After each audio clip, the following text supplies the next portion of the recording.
You found a client. Now what?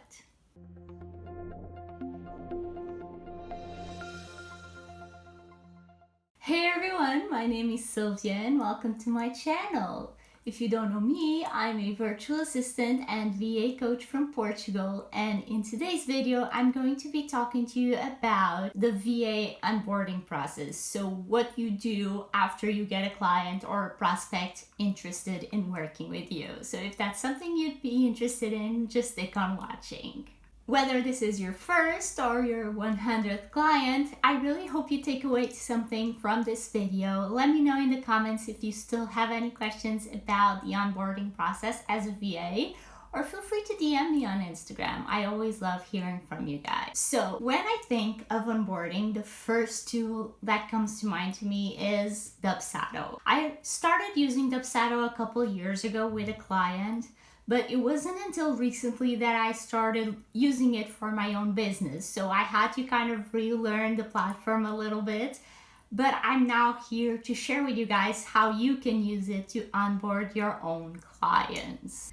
Now, I understand some of you guys may be using Upwork to find your clients and start working with your clients, and that's totally cool. That's me. I use Upwork for most of my clients as well. But there are still some tips here that you can apply to your clients on Upwork, or even you could add your Upwork clients into Dubsado and have all the onboarding process go on there. And in case you don't know, Dubsado is a CRM, so a customer relationship management tool. And it's pretty much somewhere where you can have all your clients listed on your projects tab. And then you can have workflows, which are basically automations that happen for each different client. And you can even have, and we'll talk about that in the video, but you can have different workflows or automations for different types of projects. So let's say you have a general VA client and a social media client and a design client. You can have different onboarding processes, different workflows for each of those types of projects. And let me know if you'd like a further in-depth video about different things that you can do in Dubsado. I'd love to get more into that, but for today's video, we're just going to be talking about the overall onboarding process.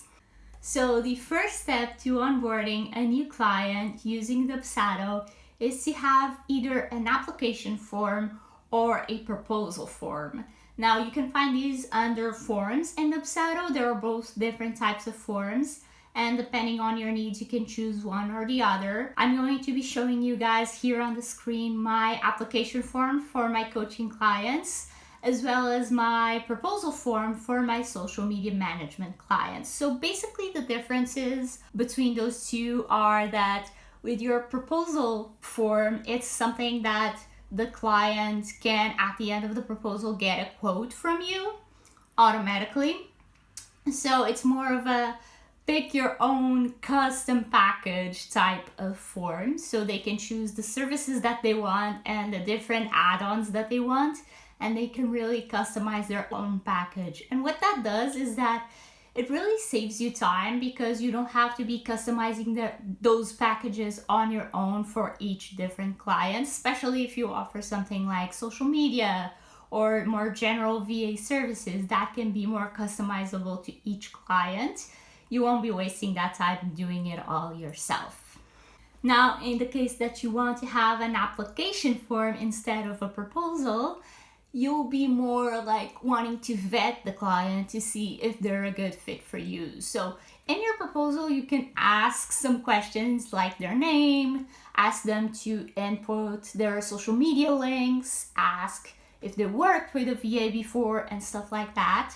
So you can have the questions in a proposal form, but the application form just has the questions. So you can ask them what services they are looking for in a virtual assistant.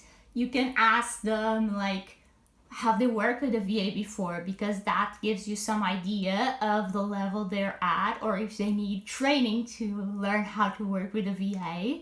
You can ask them their best email to contact them on. You should ask them their email along with their name.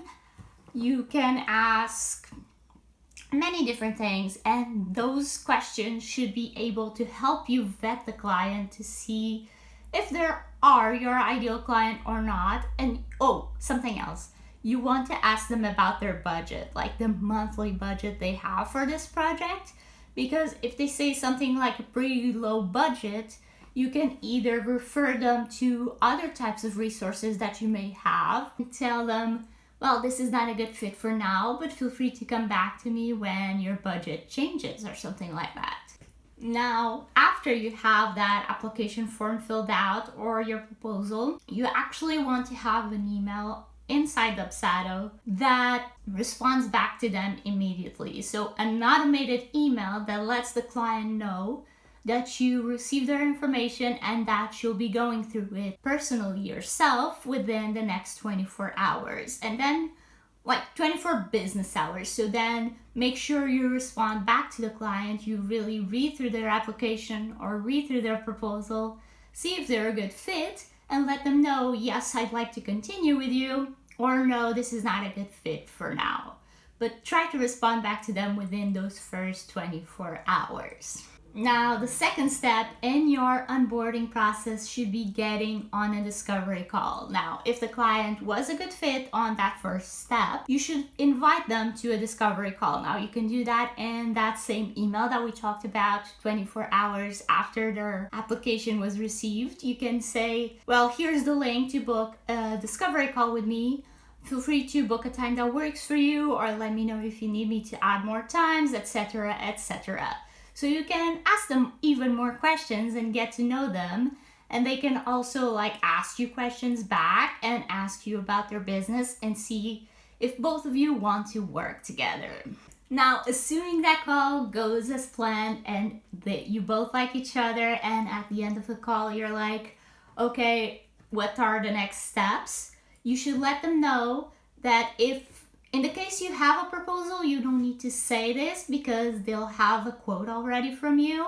But if you just had an application form and you still haven't given them a quote, I really encourage you to, again, let them know on the call. I don't like giving exact prices on the call. You can give them like a ballpark, say that it's starting at $500 or that it would be around the $1,000 mark, but don't feel the pressure to give out prices on the call, because you can fall into the trap of saying a lower price just to get a yes on the call. Or you can like, sometimes if the package is custom, like I was talking to you before, you'll get stressed and you can't really give out a clear number on a call. So I always like to say it's within this ballpark, so like between 500 and 700, let's say, and I'll give you the exact quote within the next 24 hours. Always let them know that. Let them know when they should expect to hear back from you, and then keep up with that promise. Now, let's say you send them the quote, they give you the green light, so let's go, let's start working together. The third step would be to welcome your client. Now, the first thing you want to do is obviously send them the contract and the invoice so they can read through it, agree to it, and actually pay you. And something else that I like to add after I get the contract signed and the invoice paid, I like to send them a welcome page that I have. And I can show it in the screen right now, but you can create either a welcome page or a welcome PDF to send your clients. So it kind of has all your information, like the things that they shouldn't forget about working with you, your business hours, your preferred methods of communication, and all of that good stuff. So they can be prepared, and if they have any questions, they can come back to the page or come back to that document that you sent them, and they can hopefully have their questions answered.